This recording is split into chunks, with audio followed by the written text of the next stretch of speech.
Čaute, vítam vás u môjho ďalšieho videa a toto bude reakcia na hate komentáre. Asi tak po pol roku.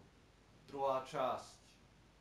Takže v tomto videu budem ja arogantný, budú tu nadávky, bude tu satíra, bude tu irónia a bude tu ešte môj názor. Takže ak si hejter, tak toto radšej vypni teraz, aby ti nebolo zle so mňa, rozumieš? Takže začíname. Hate komentár číslo 1. Ale ty si nič nedosiahol. No, takže ja si akože myslím, že to ti sa píše s tvrdým i. A ešte ti niečo ukážem. Toto nie sú YouTube money, ale...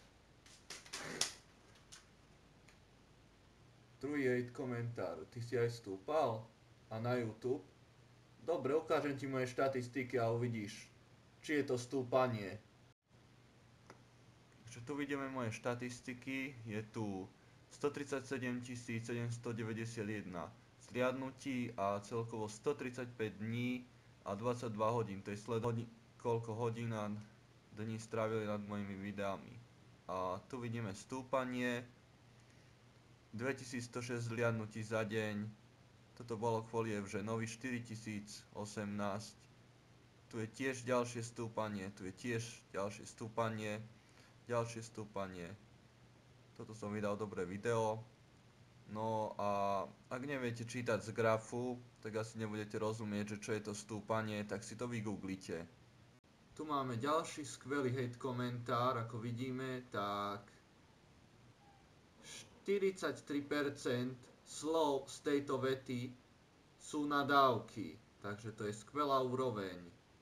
Takže poďme si to vysvetliť. Poznáme dva typy ľudí. Prvý typ ľudí je obohatený o mozgové bunky. Druhý typ ľudí je ochudobnený o mozgové bunky.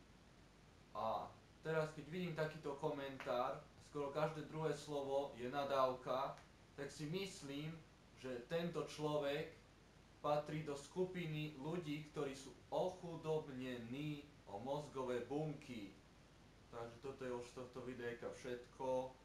Našiel som tam zhruba za tých 6 mesiacov, čo som nenatáčal, takých 200 komentárov. Väčšinu sú pozitívne, ale sú tam aj nejaké tie negatívne a z tých negatívnych sa už nedalo nič normálne vybrať. Tak čau, ti koniec videa. Uvidíme sa na budúce.